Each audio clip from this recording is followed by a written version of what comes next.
Nandito ko pa. Kapal mo ah. Tigas mo talaga.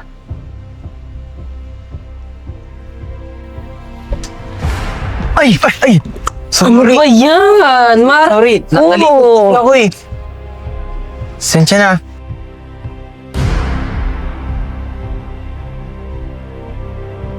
Sorry.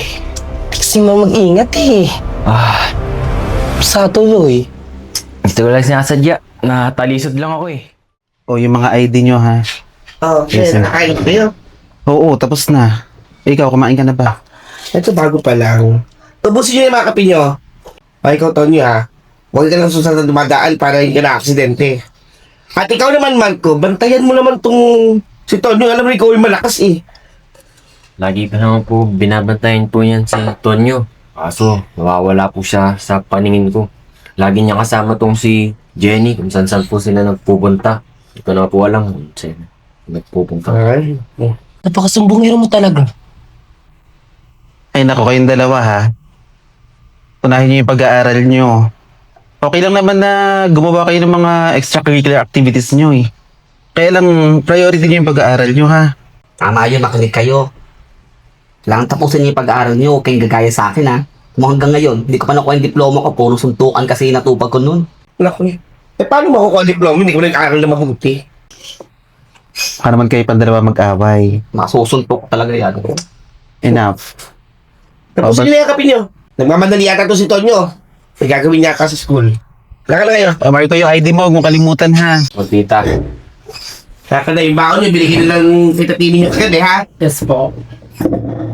sige po, wala na po kami. Sige na, atin mo na doon, ha? Sige na, hindi na yung dalawa. Ako na bahala dito.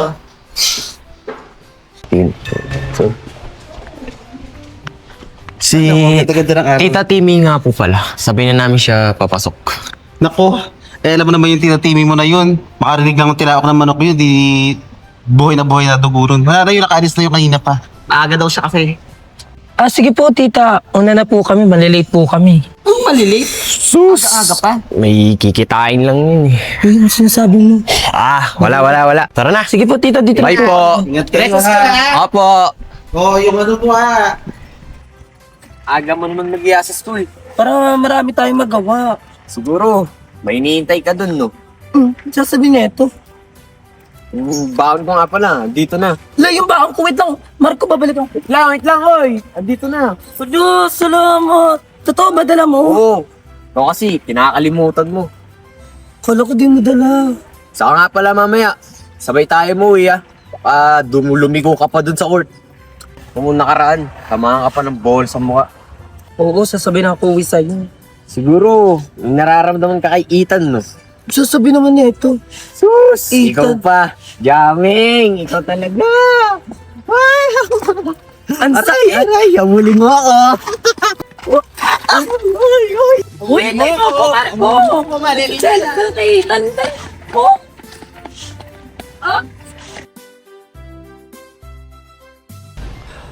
Ano, paghahain pa ba kayo ng umagahan? Yun na. Alam mo naman pag umaga, kape lang ang sa akin. Masaya na ako. Eh baka magutom ka doon. Hindi na, kaya ko yan. Kakain na lang ako dun sa pupuntahan ko. Okay, sige, basta mag-iingat ka doon, ha? Oo. O huwag ka magpapagod. Kung paano, sakitin ka pa naman. Oh. Sige na. At ako aalis na.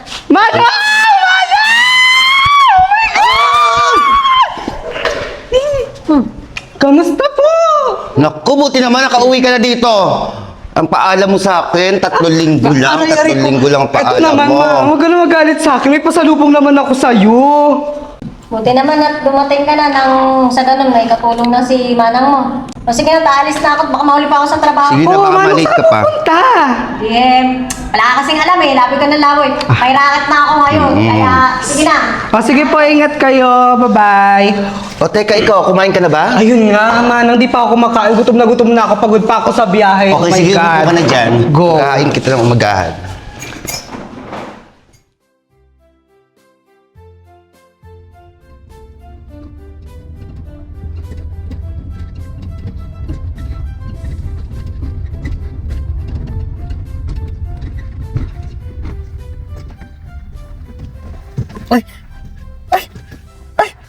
Manong, anong nangyari?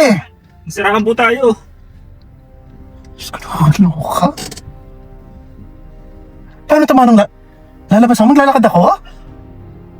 Opo. Diyos ko. Ano ka naman? Ay! Damuhan pa yata.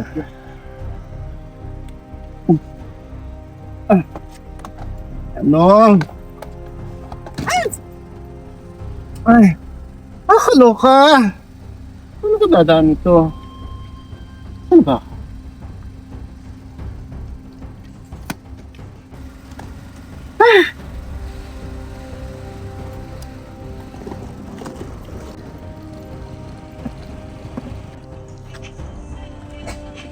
Ano ba ako? Ano ba itong lugar na to? Parang ang daming damo.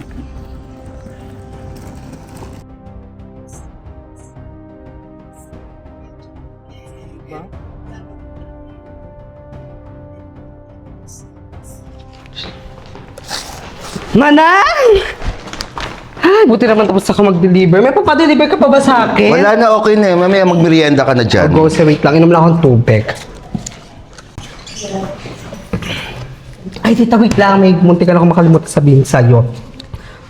Ano naman yung chismis mo? Kanina, nag-deliver ako doon sa may kabilang kanto. Tapos nakita ko si may nagchika sa akin kanina. Yung anak mo daw na si Ita, nagpupunta doon sa bahay ng Bex Titas ng 10 oras ng gabi. Baka chismis lang yan, ha? Naku, totoo, Manang. Doon, alam mo naman yung regular customer natin. Siya yung nagsabi sa akin kanina. Totoo ba yan? Baka chismis lang yan, ha? Hindi, Manang, totoo yun. Kasi yung regular customer natin kanina, alam mo naman din, nagsabi ng ng fake news yun. Ganun ba?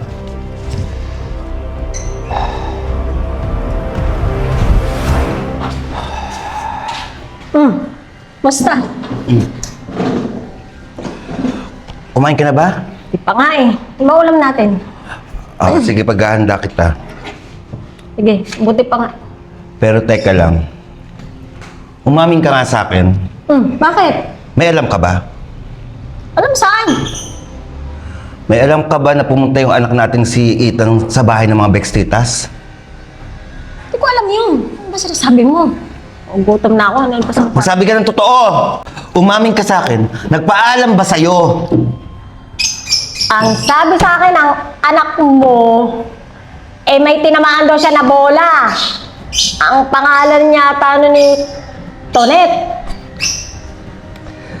Yung Tunet, yun yung anak ng Bex Titas.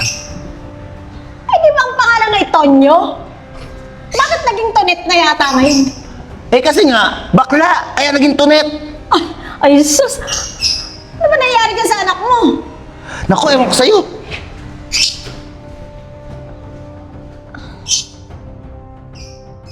Wala na natin pakinabang na, papagbabili na lang ako kay Ambi. Ay, Tita Epi. Pagkita na mo. Galing po ko ng basketball eh. Ba't di ka rin dala ng pamalit? Para may suot-suot ka, nakabad ko. Nga po, Tita nakalimutan ko eh. Sorry po, Tita Epi. Teka, nasa sa Tonyo? Oo nga, Marco. Di ba, sabi ko sa'yo, lagi mong hihintayin yung pag-uwi na kayo? Di ba kabilin-bilin na namin sa'yo? Nagsasabay kayo pag-uwian na. Hintayin mo siya. Kaya na nga po, Tita Pagkatapos po ng klase namin, si Tonyo, mailap. Ito na nga po alam kung saan nagpupunta yun eh. Nung nag-basketball ako kanina, hinahanap ko po siya. Hindi ko po mahanap. Kaya, sorry po. O siya. Umasok ka na maligo. Basang-basa ka sa pawis, oh. Kasakit ka pa niyan. Sige na dun. Magligo na. Batang to. Sige naman kaya yung Tunet mo. For sure, kasama na naman yung gwapong lalaki. Pagnalaman na naman to ni Timmy. Ang gulo na naman to. Wawa na naman yung bata niya. Naku naman kasi, bakit ba kailangan malaman ni Timmy lahat? Kaya nga. Natural. Siya rin papabawalo sa dalawang bata. Baka lang nakakalimutan mo ha. Na nag-aambagan kami sa pag-aaral ng mga bata at meron pang isang nagpapadala na nasa ibang bansa. Kaya nga. Ay, naku. Bala kayo. Magsisilipan na naman kayo. Taong ko, shadow busy. Konti Kaya hanggang na ngayon lang. wala pa rin asawa eh. Konti na lang. Masusuntok ko yan. Ano? Alam siya. Ethan, magsabi ka sa akin na totoo. Nanggaling ka ba sa bahay ng mga Bextitas?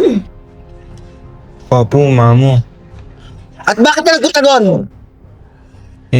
Kasi po, mamo, natamaan ko po si Tonet ng bola nung isang araw.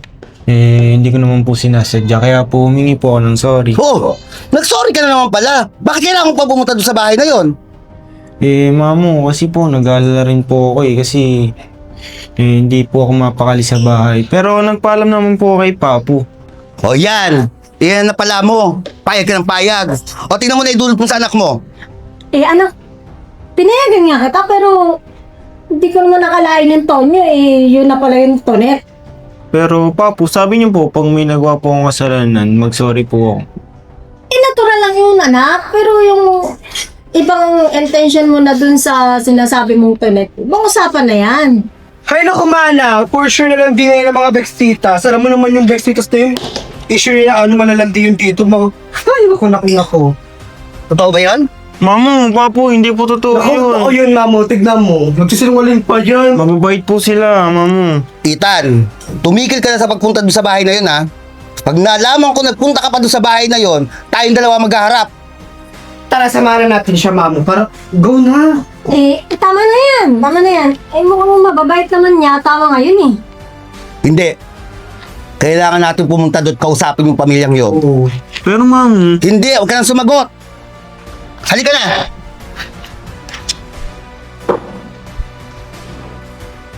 sumagot ka. Oh, hello Tonet, may sasabihin ako. Kasi si Mamo, di ba nalaman na pumunta ako dyan? Hindi ko naman alam nagagalit. Pupunta dyan hindi ko alam anong gagawin ko. Gusto Tonet ikaw na bahala. Sige, bye. Ethan! Halika na dito! Alis na tayo! Bilisan mo! Opo, Mamo, nandyan na.